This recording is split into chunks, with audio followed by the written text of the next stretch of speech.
I'm Laura Smits. I'm a member of the League of Women Voters of Weston. I'm also a member of the League of Women Voters of Connecticut on the state board. So I welcome you all on behalf of the League. And I also welcome Patricia Russo, our esteemed guest, who is the Executive Director of the Women's Campaign School, which is based at Yale University. Let me just do a little spiel for you.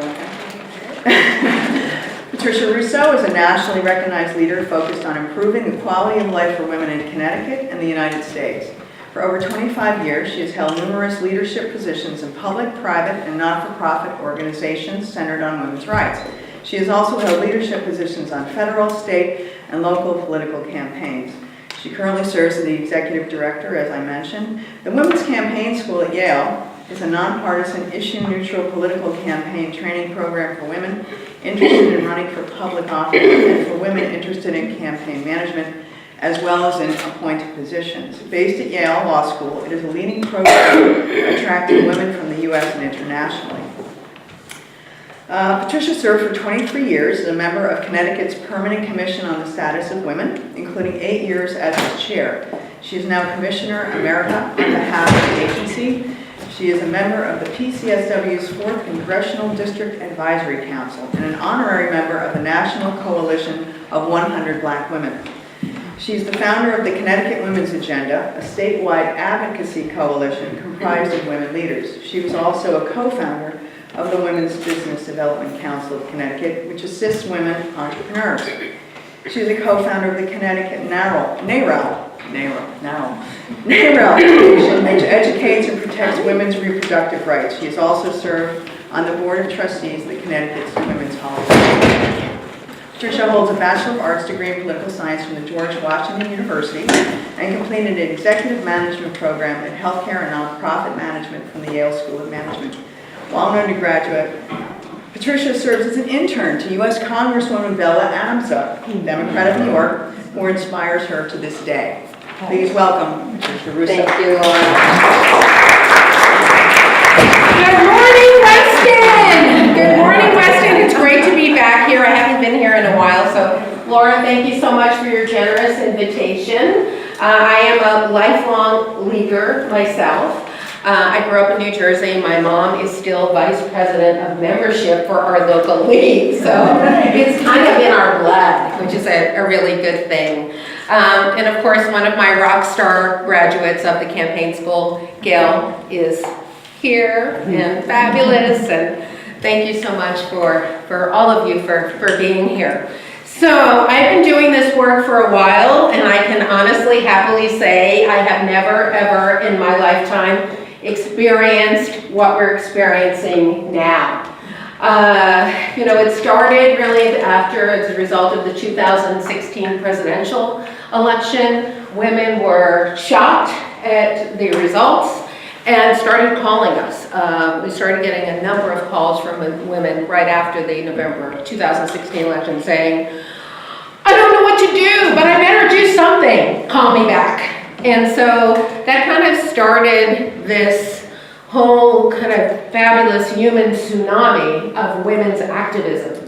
And then we really hit our peak after the first global women's march in January of 2017. Any of you march anywhere? After that march, literally the next day, which was a Sunday, our phones were slammed, our email. I'm mad, I marched, I want to run. I've got to do something. When's your next 5-day session? So those of you who know me know that I started returning every phone call and responding to every email. And the calls went something like this. Hi, I'm Anna. I'm from Akron, Ohio. I'm mad. I marched. I want to run. When's your next session? Anna, that's so great you called. Where are you registered to vote in Akron? Oh, I'm not registered to vote. You need to take that. You're not registered to vote? No, I'm not registered to vote, but I marched and I'm mad now and I want to run for office. Anna, I'm going to save you the $65 application fee to the Women's Campaign School at Yale. You are not coming this year. Do you have a pen and a pad handy? I'm going to give you the name of your local registrar of voters. You're going to register to vote. And then I'm going to give this local homework assignment that will launch you politically on the local level. Maybe I'll hear from you in 6 months. Maybe I'll never hear from you again, but good luck to you. So a third of the women who contacted us after the march were registered to vote. The second third were registered to vote, but did not vote on election day, did not vote in the presidential, because, quote, the two candidates were so similar, I just couldn't decide. But I'm mad now. I marched and I'm mad and I want to run. You too are not coming to the Women's Campaign School at Yale. Okay, so I gave them a local political homework assignment. So do you see that 2/3 of the women who initially contacted us after the march and the presidential are not ready to run?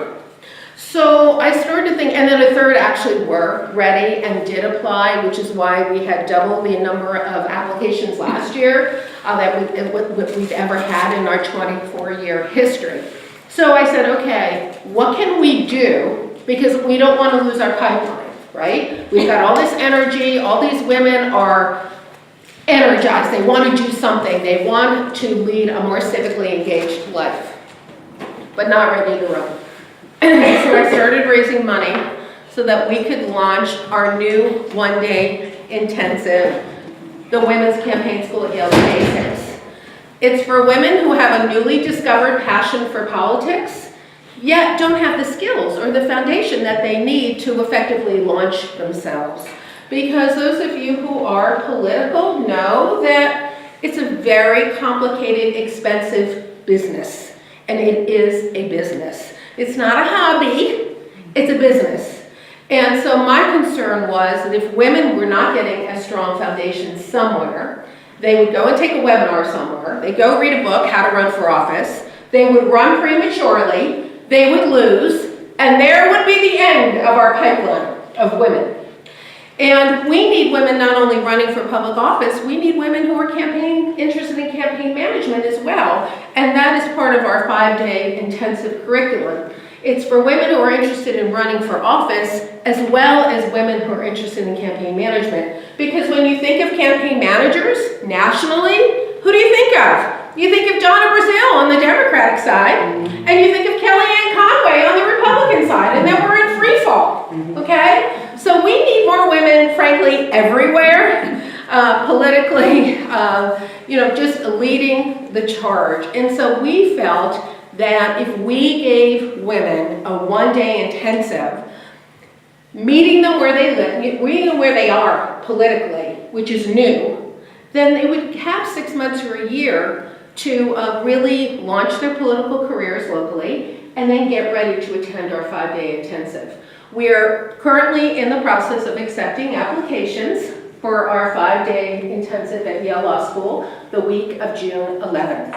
We are truly nonpartisan, we are truly issue neutral, which is why I think we're celebrating our 24th class this year. You don't have to be pro or con an issue to come to our school. We welcome any woman into our pipeline, Democrats, Republicans, unaffiliated, Green Party, any party, no party, because we just need critical mass. You know, what we find and studies show is that when women run, they win. We just don't have enough women running. We just don't have critical mass. Some of our more famous graduates that you may have heard of, Kirsten Gillibrand is a proud graduate of our school, U.S. Senator from New York. The former Congresswoman from Arizona, Gabby Giffords, was not only a graduate of our school, but she also served on our board for many years. And currently, Elizabeth Esty, who's a congresswoman from our own home state of Connecticut, is a graduate of our school. So I believe that, again, everybody needs to be trained. I think that oftentimes when you run and you've never had any kind of training, you make these expensive rookie mistakes that you can avoid if you were trained. And so that was something that our founder, Andre Brooks, who's from Westport, really had a vision. It was after the 1992 election. Some of you may remember that was our first year of the woman. I feel like every 20 years we cycle out and we get a year of the woman. But this feels very different. This year feels very different. I mean, really, since 2016, it feels very different, what we're experiencing. And so we had all these amazing women running on the Democratic and Republican side in 1992. And many of those women came to Connecticut because at that time, Connecticut was very flush. It was very easy to raise a load of money for your campaigns in Connecticut. So women like Carol Moseley Braun, who was running for U.S. Senate at the time from Illinois, came in a couple of times. And many of those women who ran for Congress that year won. So I was head of the Permanent Commission on the Status of Women at the time. I was feeling pretty good about the results and really thinking, wow, we have finally leveled the political playing field for women. And now women are going to see all these women in Congress and they're going to say, yes, why not me? Except that didn't happen. We had more and more men running. We did not have the critical mass that we thought we would see. And so it was Andre's vision of, gosh, I think that there are issues that women face when they run for office that men never have to worry about.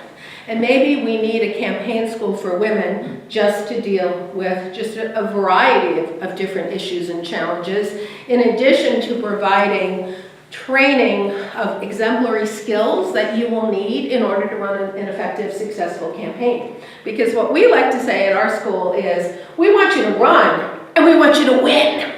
We want you to win.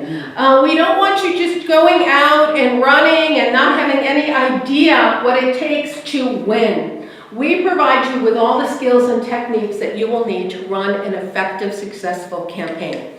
We have faculty from the Democratic and Republican side, faculty that have worked on presidential campaigns and congressional campaigns, mostly from the DC area, who are just extraordinary. And what I like to say on Monday of our school is that by Wednesday, you're not going to recognize yourselves, because you're going to be in the company of exceptional women who are your colleagues. You're going to be working with extraordinary faculty. And you're going to be at Yale Law School. How many of you have been at Yale Law School? You just feel smarter sitting there. You just do. It's magnificent. You walk in there and you stand taller, you feel more confident. I think that's the number one reason, frankly, we don't see more women in leadership everywhere in every field, is lack of confidence. And this is something that, again, by virtue of experiencing and going through our school, which is very rigorous, you start feeling differently about yourself. So I like to say that we create leaders from the inside out, because how could you possibly share your light and brilliance in the world if you don't know who you are inside? So by Wednesday of school, our women are feeling pretty great. You're feeling pretty confident. By Friday, they're ready to take on the world. They're ready to leave Yale and go out there and go back to their home states and either run for office or run a campaign. So in addition to the training that we provide throughout the day for the 5 days, we also divide our students up into small case study groups. So everything that they learn every day, they have homework every night and incorporate into their presentation that they will give the Friday of school in front of a Democratic and Republican judge. So this is serious. This is hard. We like to have a good time, as Gail will tell you, but you're up till midnight, 1 o'clock in the morning, your case study group, working on your presentations. So that is the level of commitment that we are looking for from the women who apply to our school. And they do leave completely transformed. The other component of our school that I think makes us special and unique is that we have a mentoring program. So many times when women are running for office or running a campaign, they go back to their home states and they think, wow, I'm having a tough day. I can't find my campaign manager. She's MIA. My fundraiser's costing me money. He's not raising money for me. And so women start getting very small, and they start thinking, oh, poor me. You know, that bad place that we get into, oh, poor me. We just shift that energy. We just turn it around and say, you're just having a bad day. We're just going to zoom into Plan B for you. So we've got our faculty, our board members, our staff, who are always there, a phone call or an email away from our graduates. We have a very, very active alumni Facebook page where Republicans and Democrats who are graduates of our school are constantly sharing. And I think that that is just something that we as a country are just so hungry for. You know, we are not collaborative in our leadership style right now. We don't see Republicans and Democrats working together as we have in the past. You know, I tell the story of one of my first races. Actually, it was an interesting year for me. I was working for Chris Dodd for Senate, and I was working for Chris Shays for Congress. And it was kind of my year of Chris's. And Chris Dodd won, and Chris Shays won that year. Chris Dodd won. I'm going to a meeting in D.C., looking for Chris, and there he is in the Senate dining room having dinner with his two best friends in the Senate, Teddy Kennedy and Bob Dole. Can you even imagine that happening now? So the thing that I love and I talk about a lot is the way women lead, the way we are in the world, the way we are seen in the world. We are much more collaborative in our leadership style. We are much more able to check our egos at the door for the greater good. Women go into politics for very different reasons than men. Men know that it's a benefit to run for office. They see it as something that will be good for them personally and professionally. Women go into it for the most part to save the world. Okay, we have a very big vision, to save the world. Not all women, not all men, but for the most part. I love talking about U.S. Senator Susan Collins and her friend and colleague, Patty Murray, years ago during the first sequester. They're going to the Finance Committee meetings every morning. Nothing's getting done. The boys are out talking to Fox and CNN and MSNBC, and nothing's getting done and the clock's ticking. So Patty and Susan collaborate one night. They stay up all night, and they put a draft together, which ultimately became the end of the sequester. That is the power of women being at the table. That's why we need more women in our pipeline, because we lead differently, and our country needs that desperately, I believe, right now. So after the State of the Union, it's 11 o'clock at night, my husband said, honey, your phone's ringing. Your campaign school phone's ringing. I was like, what? And yes, 4 women had called right after the State of the Union. When's your next session? What are you doing? When are you coming to Oklahoma? When are you coming to Arkansas? So it has been this, and it continues, which is what is really exciting, like never before, because we've had this kind of wave where we have our Year of the Woman, and we're in free fall, and then we have our Year of the Woman again. This continues, the momentum continues, and that's been really, really exciting. And I hope it does, because it will be so great for our country and for our world. So I'm happy to take any questions or comments you might have for me. Helen? What are you hearing from women when you're going on your trips to Washington, or what do you anticipate hearing in Philadelphia?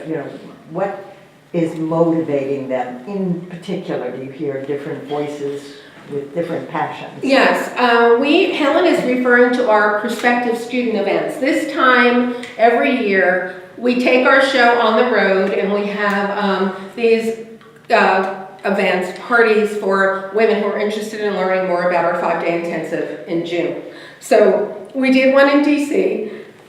John Larson, who's a congressman from the Hartford area, always comes and speaks to our prospective students. He's a big supporter of our school, and he also sends he pays for a staff person to come to our school every year. And Elizabeth Esty comes every year, and she talks about her experience at the school and how life transforming it was for her, because when she came to the school, she got elected to Congress, and she said, I literally hit the ground running. So there was no time for any kind of orientation. But I was so well prepared as a result of my time at the school that I really felt like I could be a leader immediately in Congress as a result. So what we're seeing is this continuation of women saying, wow, this is what happens when I don't speak up. This is what happens when I don't share my opinions, when I don't find my voice, and I just sit quietly. So women are just stepping up in continuing in mass numbers because they want to figure out a way to lead a life that's more civically engaged. You know, and that can take many paths, as you know. It can be running for office. Not everybody's meant to run for office. It's being involved with a campaign that you feel, on behalf of a person that you feel passionately about. So we give them kind of opportunities and talk about all the different ways that you can run. Now we're seeing younger and younger women who are interested in running for office and interested in being more civically engaged. 24 years ago when we started our class, our school, our median age was 40, 41, and predominantly white women were attending our school at the time. Now, our median age is 29, 30, and the majority of the women who attend our school are women of color. So we're really, really very proud of that. Women of color are kind of the story right now, in that, that is the subpopulation of women that are taking risks and are running, and many of them are winning. And so the political landscape in our country has changed dramatically in a relatively short period of time. Thank you, Helen. Yes? More specifically, what do you hear from women in terms of motivation in addition to changing the world? That is, do they come to these parties or to your school in part because they're really wound up about the Me Too movement, or social welfare programs, health? So beyond the general, are there more specific issues that you find overall? It's definitely about the erosion that they are feeling, that they're experiencing about issues that they care about. So it's definitely about reproductive health care and pay equity and issues that are considered traditionally female, issues that we felt, women felt were pretty much set, that they didn't have to be concerned about, and now they feel that everything is kind of up for grabs on the federal level. So it's really what we're experiencing on the federal level right now that is responsible for this fabulous tsunami of women. So, every day in every way, I thank Donald Trump, because I don't think we'd be experiencing this if Hillary Clinton had won. I just don't believe it. And I'm talking about not only Democrats. I mean, Democrats right now are the motivated base, but we're also seeing more and more Republican women stepping up and independent women stepping up. So while Democratic women are the majority, we're also seeing an increase in the number of Republicans and unaffiliated women who are interested in more visible public service. Yes?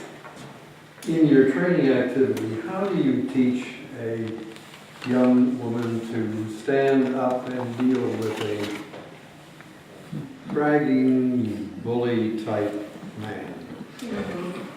Well, we've got a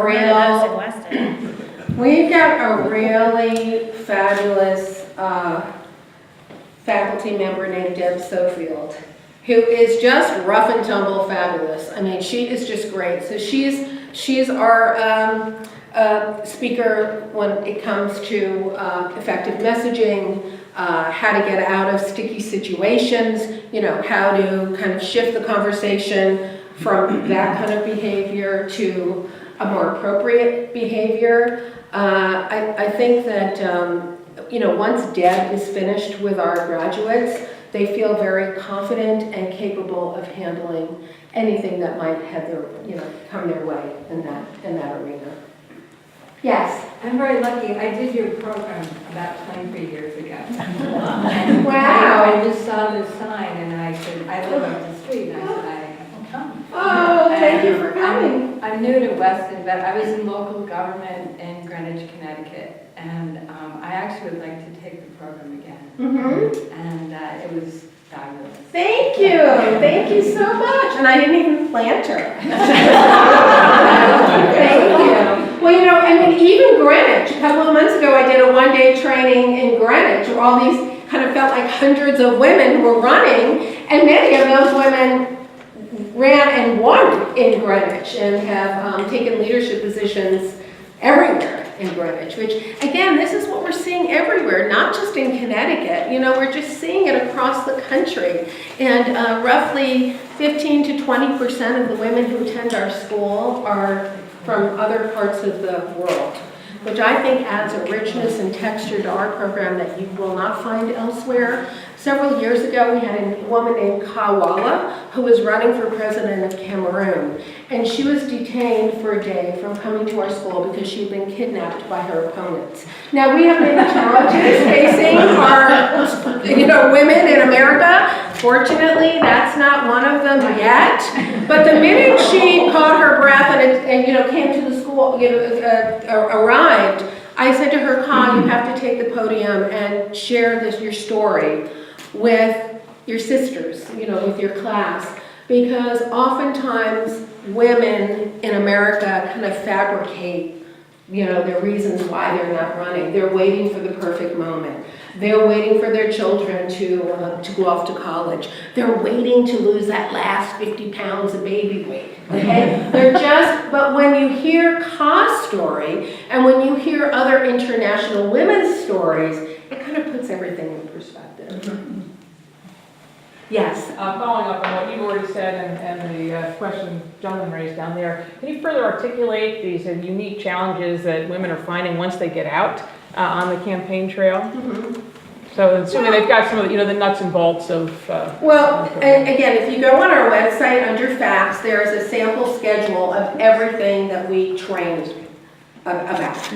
And, you know, it's from effective messaging, you know, how to write a speech and, you know, and deliver a speech. We have a communications expert who videotapes you. She's with us all week. She videotapes you so you can see how you're presenting. And, you know, how to effectively hire campaign staff. Image consulting. When I first got involved with the school, we would say, you know, attire is business casual. I believe that business casual is the bane of a woman's existence. What does it mean? What does it mean? Help me. What does it mean? Men knows what it means. It means jumpers, khakis, a shirt, a blazer, a flag pin. They're done. It doesn't, we don't know what it means. Does it mean a Juicy Couture sweatsuit? Does it mean a cocktail dress and a blazer? What does it mean? Help me.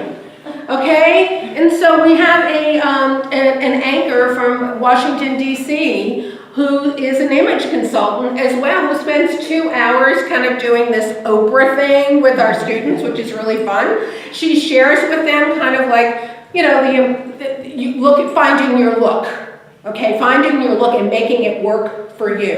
You know how you feel when you look fabulous, right? You're ready to take on the world. You also know how you feel when you look like a schlep. You're not ready to take on the world. You're hoping you're not going to run into somebody, okay? So my whole thing is with our graduates, I want women who are graduates to come through the door and for their audience to say, wow, look at her. She looks like she's got it together. I can't wait to hear what she's got to say. So actually, you know, all we do through our training, we're leveling the playing field for women. That's what we're doing. Yes, Helen? I feel that there is such a lack of integrity often in a political conversation these days, and that deeper thinking that needs to go with talking about an issue in a way that is inclusive and really hearing the other. Is there a component of that, which clearly Susan Collins does? And yes. You know, Well, I think, you know, we have our rules of the road, and we talk about those on Monday. And it is the way in which we expect you to treat each other, which is with respect, that everyone has an equal voice at our school. And that, there are women who attend our school that have never spoken to a Democrat before, or a Republican, or a union person. It's just really unfortunate. And so our whole thing is, we celebrate diversity. We are all fabulous in our own way. There's plenty of room for all of us to shine. And that's kind of the way in which, and Gail can speak to it, and I'm sorry, your name? Barbara can speak to it. I think that there is such integrity in our students walking through the door. You want to speak to your experience, Gail? I do. I think one of the best things that we get out of that is the importance of having that collaborative approach. So the first night dinner, I sat down at a table, and I sat with 3 people who were talking about the need to bring prayer back into schools. And I'm like, oh God, I totally should not be here. What the hell did I get myself into? But I have to tell you, the best thing that we did is when you work on your group project, you're mixed up, okay? So you're with Democrats, you're with Republicans. It's not like you get to choose your point of view. You're assigned a point of view. And so sometimes seeing that opposite perspective helps you so much more than what you can do. And you have no choice but to work collaboratively with people who have different opinions or who are coming at this from different perspectives, particularly when you're dealing with women who are from different parts of the country and from different parts of the world. I think sometimes in Connecticut, we're kind of all in a bubble, and for so many years, I think it's changed in the past couple of years, but that's a different story. But for so many years, I felt like Democrats and Republicans were essentially the same, so you were a little bit to the left of the line, a little bit to the right of the line, but we essentially felt like we had the same set of morals and values that brought us forth. When you go to the campaign school and you meet people from different parts of the country and you realize, oh, they don't think that way in Kentucky, it really is an eye-opener, particularly for women who are running for the first time who are new to the race. And that's what I think is so great about this program, is because you have no choice but to learn how to collaborate and take that forward. And I believe that the women who graduate from the program, that's why they're so successful in what they do. Because they can listen to someone else's perspective, understand someone else's perspective, and try to form some sort of consensus to base their decision. Thank you. Any other questions? Yes. First out.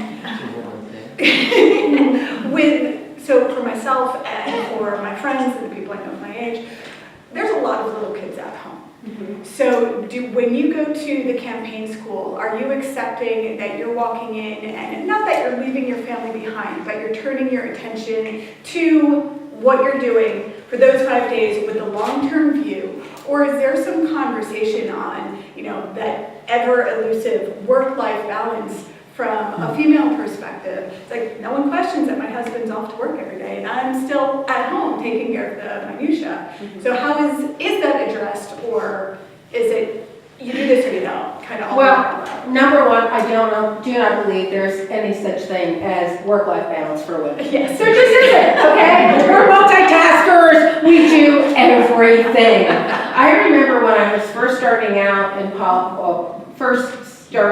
professionally, politically, our daughter was very young and I was traveling to DC a lot. And I remember how I would anticipate every need of my daughter and my husband. And so, labeling of the Tupperware for meals and just kind of, giving him the, day by day and just feeling, wow, it took me a month to get ready to go away for 2 days, so that I could be focused and in it.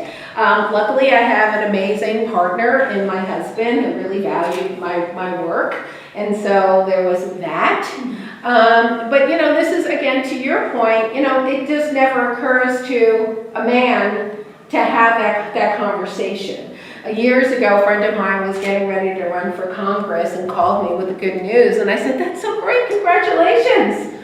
What does your wife think?" He goes, "Wow, I guess I should tell her." Yeah, I think we should tell her the happy news that you are running for Congress and basically she's going to become a single mother, all right? Yeah. So again, it's just changing the conversation again, shifting the energy. You've got, this is a team, your family's a team. Your husband is a your partner, in your work. And if this is important to you, I'll never forget, years later, my daughter was performing in a school play, and I was not going to be there because I was going to an inauguration in DC. And she was running around saying, now this is what a big Italian family comes in handy, because the first 3 rows were heavily populated with Russo, so that came in handy. But it didn't matter. She was running around because people were like, where's your mom, Katie? And she's like, oh, she's in DC with the new president of the United States. So the other thing that you will find is that, your life can be terribly inconvenient,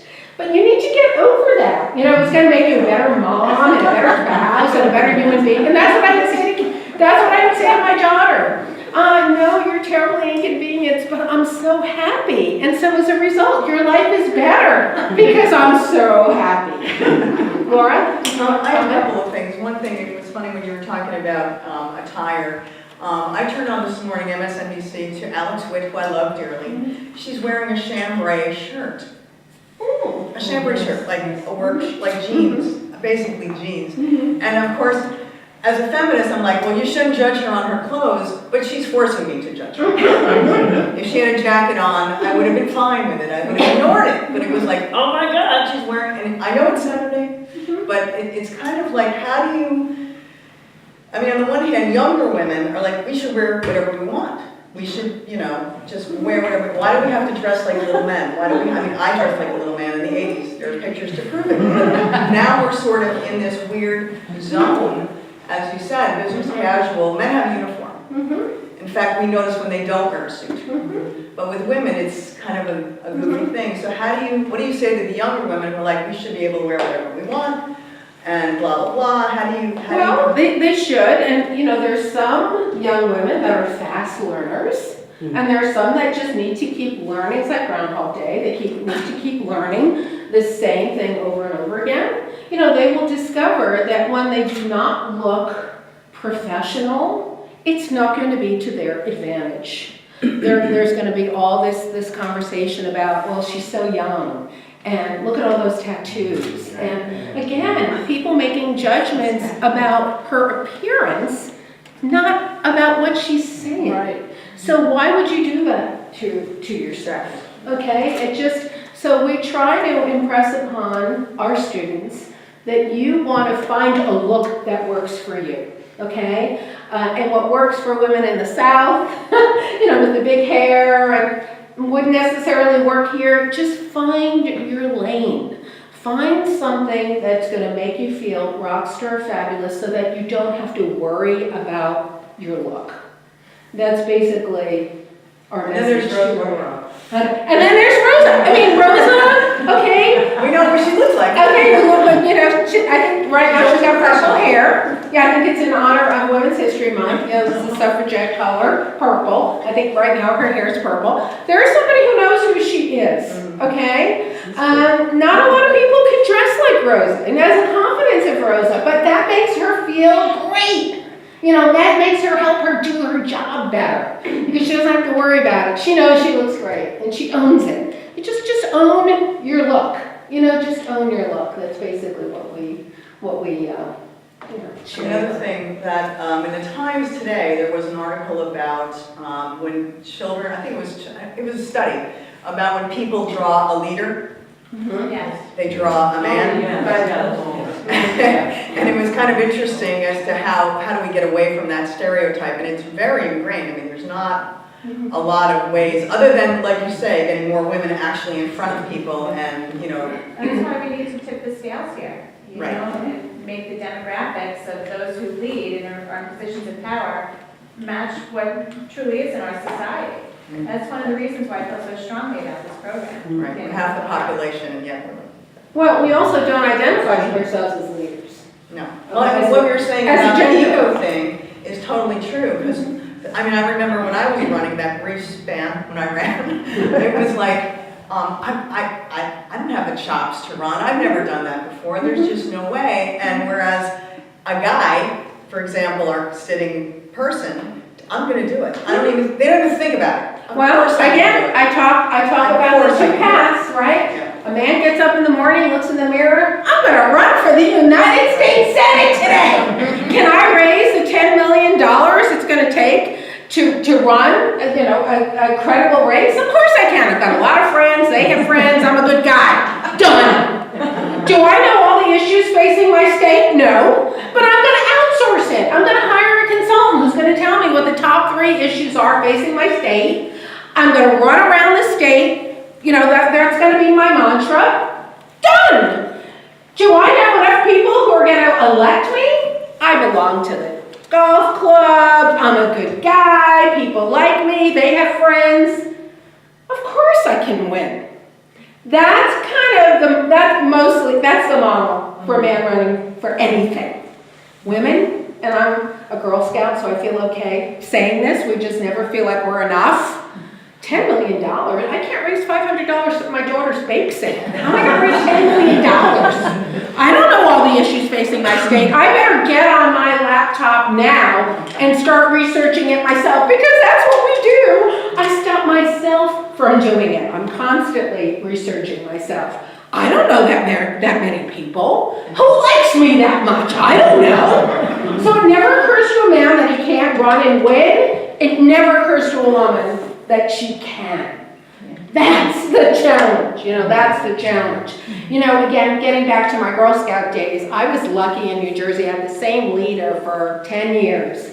And the language, and I'm still talking about it, I'm more than 10 years old, I'm still talking about the language that she used during when she would talk to our troop. She would say, I need a leader, not I need help. I need a leader. Who wants to be a leader with me? You see how powerful that is? I'm still talking about it.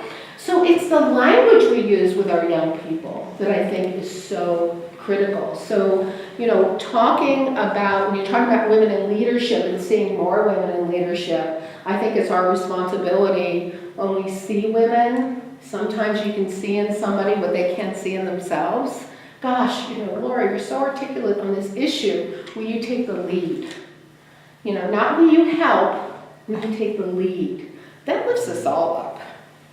Yes, Helen? Another thought I have is that interest in researching something before you expressed your opinion about it is a great strength. And I don't know the degree to which that's encouraged, even though it can be at the same time a block. Well, we talk about doing opposition research on yourself. Okay? Google yourself. It's fascinating. Okay? Have you ever Googled yourself? I put my name in, and I'm either some, big corporate mucky muck. There's a big corporate mucky muck named Patricia Russo, or I'm a backup singer to Meatloaf. Depends on my day, okay? We tell our students to Google themselves and to do opposition research on themselves, because oftentimes when you think something has been deleted from the internet, it hasn't been. It's out there forever. And so we talk to our students about the importance of that, and then how to deal with something that's not positive, okay? Something in your past that has happened, that you're not necessarily proud of, how to articulate that moment in time in your life. Those are the kinds of things that, again, you want to deal with. You want to take the lead. You want to own it, get it out front, because your opponent's going to find it. I mean, that's what we assure our students all the time. Your opponent will find it. It's best that you jump on it and deal with it. Yes? How first, going in and coming out, are people about actually how government works? A couple of us in this room have talked about how civics aren't even taught in school anymore. So it's one thing to go out and campaign, but to be very sharp on how our government works seems to be important too. Do you deal with that? And how are people fairly versed when they come in? Or They are fairly versed. I mean, the 5-day for sure, they are. They're, a very sophisticated, we're at a pretty sophisticated level of women who attend our 5-day. That is not the case, however, in the 1-day. So that is definitely something that we do discuss during our one-day intensives. Thank you. Yes? What does this program cost? The tuition for the week is $1,800. So not bad. And that's why I'm constantly fundraising, because we want to keep the number reasonable. It's $1,800 for the week. It includes the program and most meals. Being Italian, Gail will tell you, we feed you well. It's important. And then your hotel or dorm is additional, as is your travel, where you're traveling from. We do have scholarship available for women who need it. Our scholarships are based on need. So I'm really grateful to women and men who have supported us in that way. And speaking of support, Gail, and the thing that I love to say about Gail is Gail every year calls me and tells me she's hosting a fundraiser for the Women's Campaign School at Yale. So, Gail? Yes, we are hosting a fundraising event for the Women's Campaign School. As you know, I feel very passionate about the work that Patty and the other women do, and I think it's so incredibly important, whether you're Democrat, Republican, affiliated, to really step forward and to support women who are running for office. So I hope you'll all consider attending the fundraising event. Woody, we would love to have some Republican co-hosts on the list. So I hope that you'll, take a couple more. And I'll pass these around. So I hope you guys will consider either becoming a co-host, attending the event, or and sharing the information on social media. We are a nonprofit, so we do raise all our own funds to, in order to operate. And so we're just so grateful to you, Gail, for doing this once again. And I think the funds we raised last year helped to kick off the one-day intensive, which is huge. Exactly, which was huge. To have a whole new level of training was pretty exciting, really very exciting. Yes? I understand how important what you're doing is right here. Are you clowned anywhere across the United States? Because you can only deal with so many people. So is somebody else doing some of this? Do you help other people try to do it? Well, right now I'm doing it. Right now I lead all the one-day trainings. I usually co-lead them with Deb Sofield, who the component that I teach is called Making the Decision to Run, which is everything you need to know and think about professionally and personally in your life before you even think about running for office.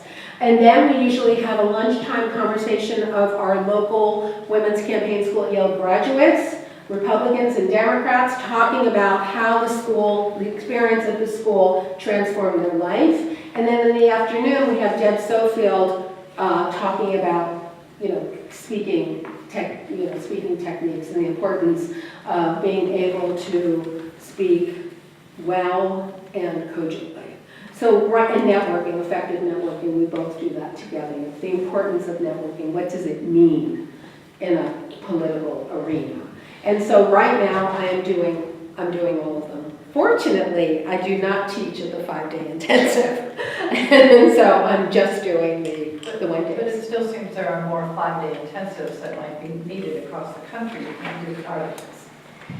You duplicate it anywhere. If you're at Stanford. Well, you know what? If you Google women's campaign schools, you will see that there are a number of other campaign schools for women out there. But for instance, next month I'm doing one in Detroit. I'm doing one-day intensive in Detroit. I've been doing that for 5 years. I'm going to Sacramento, California. So that'll be a new one for us. We're trying to, extend our reach. Yes. I know you mentioned briefly the power of money, and in politics, obviously, that's key. And my question is, do you see it as more difficult for women to raise the kind of money that they need, even though the guy says he's going to? I think his friends have more money or more available money. Well, everyone in America is for campaign finance reform. Have you ever noticed that? And it never seems to happen. Fundraising is so important in politics that we spend almost an entire day on fundraising at the school. That's how critical it is.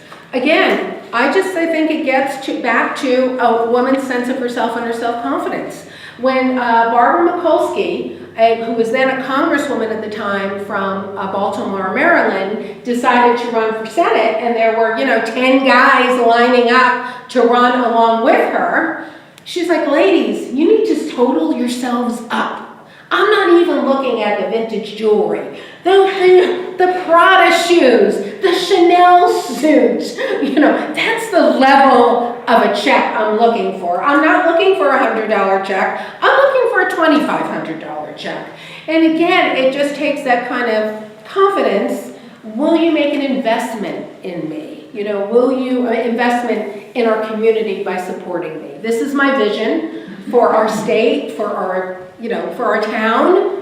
Will you partner with me? So again, it gets back to the language. And I think, like everything else, the more you do it, the more successful you are at it, the more comfortable you become. I don't know anybody, there are a couple that really love to raise money for themselves. Not many. Often the question that I get from men is, how can I be supportive of women?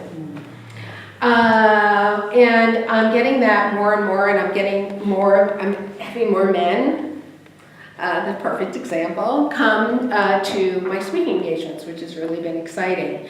There are a variety of different ways that men can be supportive. Certainly writing a check, being actively involved in a campaign for a woman. Those are just like two examples. Writing letters to the editor of support for a woman candidate. It really does help tremendously for men's voices to be amplified as well on behalf of a woman candidate, or a candidate who just happens to be female. So, yes? You have a lot of applicants, you have to screen them. Presumably the first criteria is your judgment as to whether or not these women can be successful. So what are the 2 or 3 specific areas that you look for to judge whether or not they're going to be successful? For our 5-day, because it's gotten so competitive, we are looking for women that have a passion for politics, a demonstrated passion for politics. They have been a leader on the local level. They have run and are currently serving on the local level, are getting ready for a statewide race or a congressional race, or they have served as a deputy campaign manager or a fundraiser, and they're getting ready, they'd like to, again, break through that glass ceiling and be considered and get a job as a campaign manager. So that's the set criteria for our 5-day. For our 1-day, it's basically, you're mad, you want to see how you can change mad to, effective leadership, come and spend the day with us. And I have to say that the 1-days, which we launched in October of last year, have just been so wonderfully received from women, and so that's been really, really heartening, and which is why we're continuing to do at least 10 more this year. So I'd love to leave you, since it's Women's History Month and I feel that we don't celebrate enough, we're so busy working and multitasking, let's celebrate. We have 1 month every year that we celebrate women, so let's continue to think about that as we start our Saturday, our St. Patrick's Day today. This is from former Congresswoman Barbara Jordan of Texas. Life is too large to hang out a sign that says, for men only. So Wonder Women of Weston, get out there and run. Thank you.